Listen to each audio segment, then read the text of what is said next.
What's happening? Andy here. I'm joined today by Shawn Peterson. Shawn is with Quantum Business Solutions. How are you today, Shawn? Hey, I'm doing well. How are you? I am awesome. Haven't seen you in a little bit. I think it was earlier this year, mid-year, somewhere. I think I saw you at a BTA event. You're a fixture at some of these. You're kind of out of the industry, but you're still showing up to a lot of stuff. Was that where I saw you last? Yeah, I think it might have been earlier in the year down here in Arizona. And yeah, so I spent 10 years in the industry. A lot of people may know that, some as a CEO and several years as a VP of sales. And I still just have a love and kind of a fascination with the potential of what the industry can kind of turn into and become and evolve into. It's obviously I have a big soft spot in my heart for it as well. So give us some background. So you're with some traditional dealers. You're a copier guy by nature. Tell us your background and then give us a little idea of what is Quantum is this company that you started, I believe, right? So tell us a little bit about the company and we'll go off from there. Absolutely. So I spent about 8 years with a mid-sized dealer in the Midwest. Six of those as the VP and senior VP of sales. And we continued to grow that, had several record years in a row. From there, I made the entry into CEO at a smaller organization in the Midwest.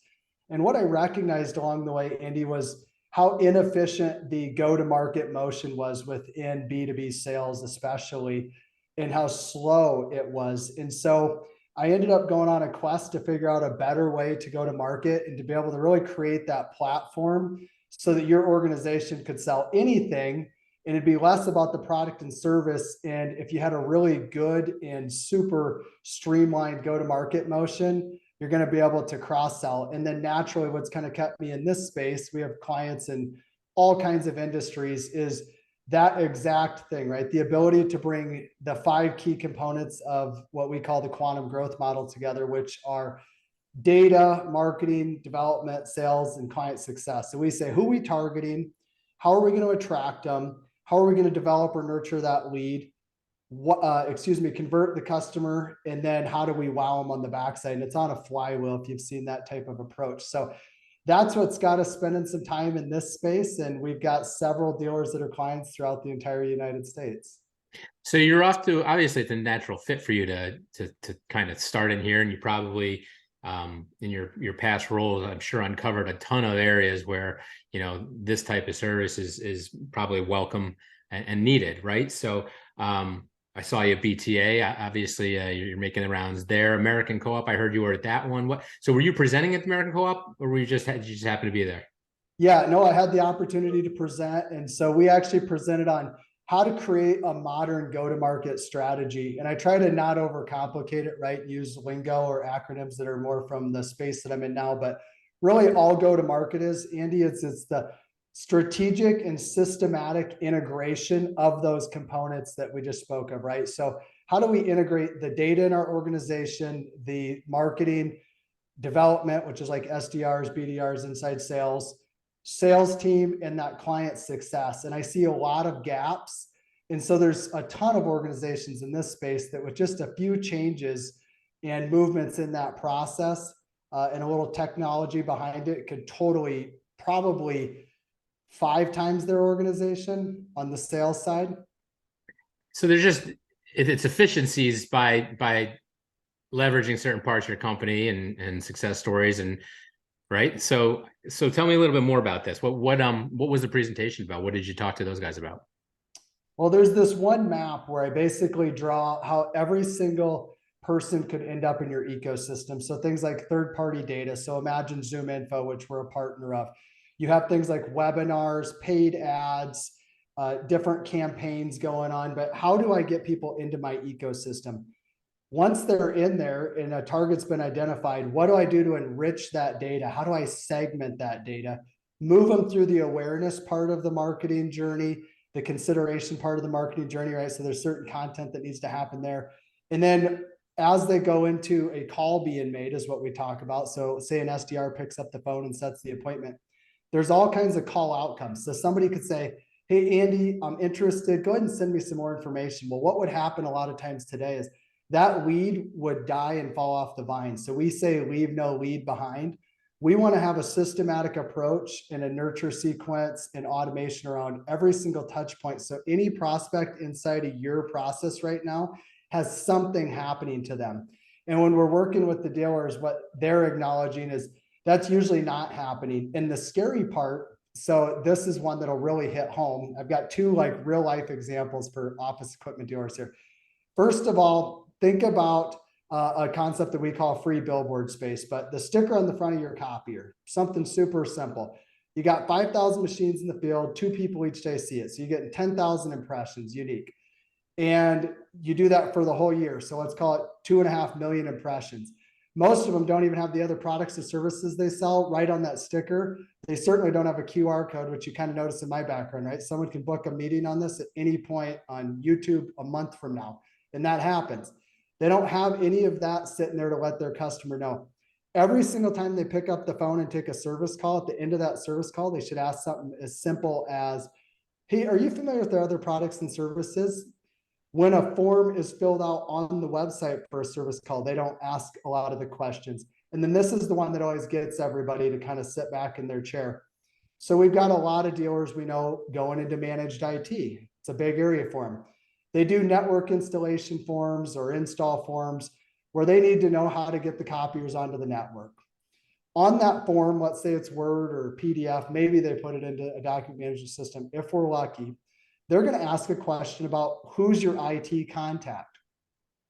So if they get an IT contact from a third party, let's say, that goes back into the filing cabinet, whether it's document management or a real filing cabinet. Guess where that never makes it? Marketing and sales. So they're paying sales and marketing millions of dollars a year in some of these organizations to go out and figure out who the vendor is for IT and how to cross-sell and how to segment. And yet it's been sitting in their back office on their own database forever. So that's one example. Those are all things for free that you could sit and try to figure out, right? The other one that kind of gets everyone to stop and think is, let's say you got 5,000 customers, Andy, and you're doing 7 product types. We'll call it 10. It'll be easier math here. So you got 5,000 that do a copier, you got 100 that do IT, 30 that do voice over IP, and you kind of keep working on production, et cetera. But all in all, you have 50,000 boxes, if you were to put this on like an Excel spreadsheet, that need to have an X in them somewhere that we know the answers to the questions, and we went and tried to sell to that box. This is a simplified approach to think about it. Some of them aren't going to be fits. We know that. Not everyone's going to be a fit for everything. Right. But let's say there's 20,000 boxes that could be a fit. We've got dealers out there who are spending all their time and energy trying to go out into the cold, frigid air and go into what we call expand land. When right inside of the rev efficiency model, we talk about first thing to grow your revenue is keep the revenue you have. That's pretty obvious. Second is to grow it, multiplies referrals, etc. Then you have convert. So anybody you've ever talked to in your pipeline, etc., somewhat warm. Maybe they know who you are at least. And then there's expand. Well, those boxes inside their own customer base oftentimes aren't getting filled out. So if you had 5,000 and say 1,500 might be a fit for ICP for your managed services, and that's worth 10 times as much, you could potentially 4 to 5 times your company just inside of your own database. And they're not marketing to it, and it's not segmented, and they believe their reps are doing quarterly reviews. So I always challenge them and I say, okay, how many reps do you have? And we start doing math backwards. And when the number comes out to like 13 quarterly reviews a day, and they go, I think my reps are doing maybe 13 a month, they start to realize really quickly they don't have any control over this money that's sitting right in front of them in this opportunity. So anyways, I'll kind of digress here, but those are some of the low hanging pieces that almost for free, you don't even have to call me to do that, but begin to think about those things and the free billboard space, and then that keep, grow, multiply, convert, and expand. And there's probably a lot of dollars sitting on the table. Well, that billboard space is, should just be automatic. And the fact that even with the stickers, people weren't doing that, but now you've got the ability to customize that display and really, really depending on your capability in-house or just maybe find it, and depending on the brand that you carry as well, but you can put some pretty nice ads on that display, just sort of, the same way you're standing in front of that gas pump, unless you're in New Jersey, right? Everybody else is standing in front of that gas pump. and you're captive, right? And you're seeing ads for whatever they're showing you, and sometimes there's sound to them. And I mean, these are captive devices, and you're standing there because you're using it. So you have to see these. And so just out of the gate, that I think is such a good idea. But it really, this comes back down to some simple basic sales, right? Like using your CRM, not just putting the customer name and phone number, but I don't care if it's if it's sales chain or whatever you use, but you've got to fill it up, right? You've got to put your data in there. You've got to put all that information from those 5 or 10 different silos that you sell, so that you can go through that theoretical spreadsheet and find, well, what aren't they using? And it's funny you say you're giving this message that I think has just resonated at all of the meetings. I shouldn't say all of them, but a lot of the meetings, which is go deeper in your accounts. I was at Marco. That's their big strategy. I want all the reps go into their accounts. I was talking to a lot of the different big vendors, and they're they used to have a copier rep, and then you'd have an IT sales rep, and then and a lot of these guys are going to one rep for all of their things. Now I don't know if that's good or bad for the copier side of the house, for the because you get to a point where maybe you do that jack of all trades, master of none issue, but do you really need a super expert copier? Do you need that kind of expertise that we did 10, 20 years ago for 10, 20 page a minute geo rep machines, right? Yep. So we were talking earlier, shift gears a little bit. Tell me about the AI stuff you were talking about. And this is what you guys offer, right? Some of the more in-depth. I mean, all we're doing is looking at your data, and it's there. Yeah. So the first thing with AI is to understand that it's out there, and a lot of people don't recognize that, right? They've heard of it, they think it's like a flying car, but it's really not. It's in these use cases constantly. So I can take this webinar, upload it into lately.ai, which is about $99 a month, and I can turn this webinar into probably 150 social media posts that I could immediately post out to LinkedIn, Facebook, etc., through my HubSpot as an example. I can set AI where as soon as there's a call outcome, it automatically triggers a nurture campaign. If we want to do lead scoring inside of our database, we can set AI, and as soon as someone hits a lead and they're cross-sectioned with this vertical or with this demographic data, like a job title or a persona, boom, it's off and running. And then what's really cool that people don't recognize is with something like HubSpot, integrated with, say, ZoomInfo, ZoomInfo has intent. You can actually run your database up against ZoomInfo through the integration and say, okay, out of my 5,000 customers that I already have a relationship with, who is looking for managed IT services as the example? Oh, it's these 277. Go grab those CIOs, CTOs, push them into HubSpot, and just by them coming in, it's off and running with a nurture campaign. The other AI that's unbelievable, there's 2 of them here, is AI content writing. So Jasper.ai, you can talk to it just like it's a writing assistant. Say, go ahead and write a blog on the top 10 CIO priorities in 2023, and it'll write a blog for you in about 30 seconds. So something that used to take a content writer 4 to 5 hours to do might take 15 minutes now. On the AI auto dialer side, we partner with an organization, Connect and Sell, and our SDR can do up to 1,500 dials in a day. Okay, so when you think about a connect rate, here's how it all comes together. Imagine I bring in ZoomInfo data. This is how I could go to market in less than an hour, like a Fortune 500 company. I could bring in ZoomInfo data, put it in HubSpot just by their job titles and such. I could kick off a campaign to them immediately. Flip it over to this AI auto dialer. And the very first time we've ever actually touched this prospect is when we're sitting there booking a meeting with them. So it dials 5 to 6 lines at once. There's a VA in between that the prospect never hears, and you're only talking to the target every 2 to 3 to 4 minutes. So in one day, we've had our SDR have 100 conversations with what we call the target, right? So if I want to get Andy, I get Andy.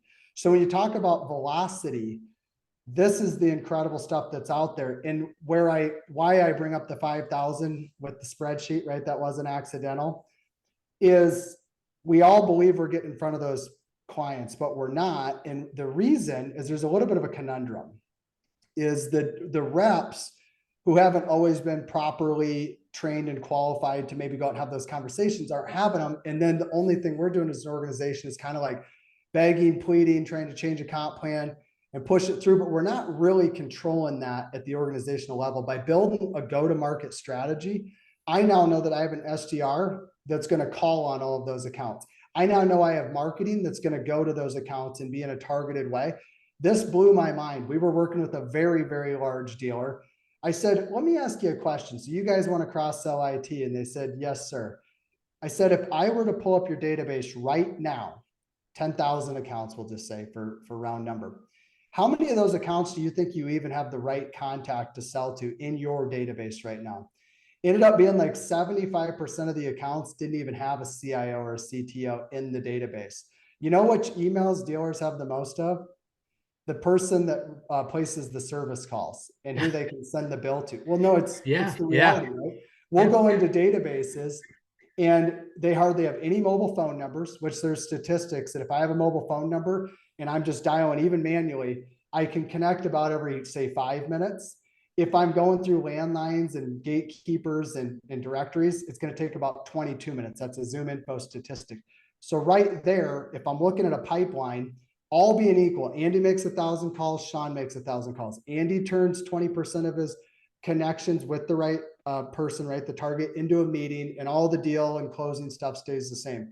This one thing of connection rate, like the rate at which I connect, 5% versus 10%, I'm going to have half the results you are if the rest of the funnels, the entire is the exact same, right? The entire funnel is the exact same. Yeah, but just step to put one thing about that kind of jumps out at me is your leads are going to be way more qualified out of the gate. My time is being spent looking for those conversations to begin with. So, I'm a sales rep who's getting literally paid by my time, and all my sales manager wants is for me to be sitting in front of customers.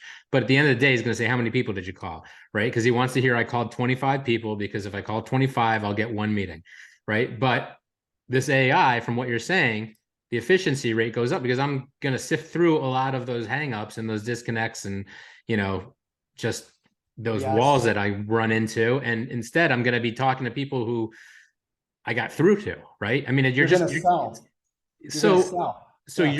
You're instead of me doing everything as the sales rep. And by the way, that was my least favorite, like being on that phone, just, oh, it was the worst part of the job. Some people liked it, but I couldn't stand it. Right. And that was like an hour or two every day. We were expected to be on that phone. And you're telling me you can get that out of my life and just get me in front of customers, like double more. That's just a way easier way to do business. And, I wonder if that plays into retention, right? Like if I'm a rep and I'm not having to do that part of the job that every Monday I come in and I'm just like, man, I don't want to sit on that phone for 2 hours. I'm not saying that you're going to get out of that phone, but at least you'll be talking to more lively people who are interested in what you're saying. Do this math once. So let's say I make 100 calls in a day, right? I was like, let's say I was an inside salesperson dialing manually with whatever list I had. If I've got to listen to the phone ring, listen to the voicemail recording of, let's even say I had all mobile phone numbers out of luck, listen to the voicemail recording, leave my voicemail, go to the CRM, update the status, send this email template. Let's just call it 2 minutes. We know it's probably 4, but we're going to call it 2 so we don't exaggerate. That's 200 minutes a day. I'll give it a break. We'll call it 183 hours, 250 working days a year, 19 weeks of inefficiency in that one thing. What if instead that was automatically sending that email campaign, switching the status to 30 days out, et cetera? I'll give you an example of a cool workflow we have that's automated. We have Zoom info set up on workflow so that if a new person in a certain type of criteria ends up with HubSpot, because we can help them, they automatically get pushed over. When they come over, they hit a list inside of HubSpot. It triggers a workflow that on Monday morning, if it's the weekend, at 7:35, we drop a voicemail that's already been pre-recorded by me saying, hey, it's Shawn. Sounds very natural. He's calling, just seeing if there was an opportunity to sit down and talk HubSpot with you here in the next 30 days. Well, I know they have HubSpot, right? Because I got that info from Zoom info. Then I wait 2 minutes on a delay. This is automated. Sends them an email from me, because that would take about 2 minutes. You don't want to come at the same time. And then on it goes. So when you think about these things that reps do, Justin Michael, who's been a mentor of mine at different times, him and Tony Hughes co-authored the book Tech Powered Sales. Over 70% of what a salesperson does today can already be automated. And yet, that that's takes what you they right spend their back to time the whole doing. idea of getting those reps in front of people. The more time you're in front of customers, the more time, you're either closing or not closing. But if you get 10 more meetings a month and you close a third of them, or even a quarter of them, I mean, that's, that adds up end of the year. That's a lot of extra. That's 25, 30, 30 extra deals that you got. I mean, that adds up. That's money in your pocket. That's money in the dealer's Yeah. pocket. So I think we're kind of coming to the end here, but I want to let people know where they can learn more about this. Maybe other associations might want to have you speak, or maybe just some dealers might want to reach out directly to you. But let's give us an idea. So obviously they can scan that to book a meeting. What are some Trying to other ways? live my own message, right? Well, you can email me at Shawn, SHAWN, at the Quantum Leap, LEAP.business, BUSINess. I'll put that into the Yeah, description. perfect. Of course, that's our website. You can find me on LinkedIn, and then you can feel free to reach out. But I really just, whether they reach out to me or not, I encourage them to look into these types of technologies, because the one thing I say is Amazon started selling books. What they did is they created a platform for themselves, and then they could throw other things on the platform. You can do that in B2B with a great go-to-market motion, and then you can throw other stuff into the machine. And so as awesome products come out, because we've got clients in other industries in cybersecurity and in AI and investments and all these other things. So a lot of great companies with great products are looking for exactly what the dealers have. And what the dealers have, in my opinion, is they have brand recognition in their markets, loyalty, infrastructure. They're the most well-funded startups you'll ever see in your life, right? They got cash flow, they've got money, and there's a lot of cool products that could use their go-to-market motion if they had a great one, because of the client basis. Yeah. And so that's where I guess my message is a little different. And well, and they're all looking for something else to help them offset that, that slow, gradual decline in print that they're starting to, that they've been experiencing, right? They're all looking to manage services like you talked about, but I mean, we see it all the time. We've got EV charging stations now are in the pitch book for a lot of dealers, and we've got water coolers or water systems, I guess, or something. I mean, just things that you wouldn't normally think are in our world, but these guys want to make money, and they've got that infrastructure, like you said. So I hope we send some people to you. I've got some websites I'm definitely going to check out, and I do want to spend a little more time. Maybe we do another follow-up one of these videos. We get a little more into one of those, maybe do a demo or something like that. But Shawn, thanks so much for taking the time to chat with us today. And I'm sure we'll be seeing you at one of the meetings coming up in the not so distant future. Hey, thank you so much. I really appreciate it. Take care, Shawn.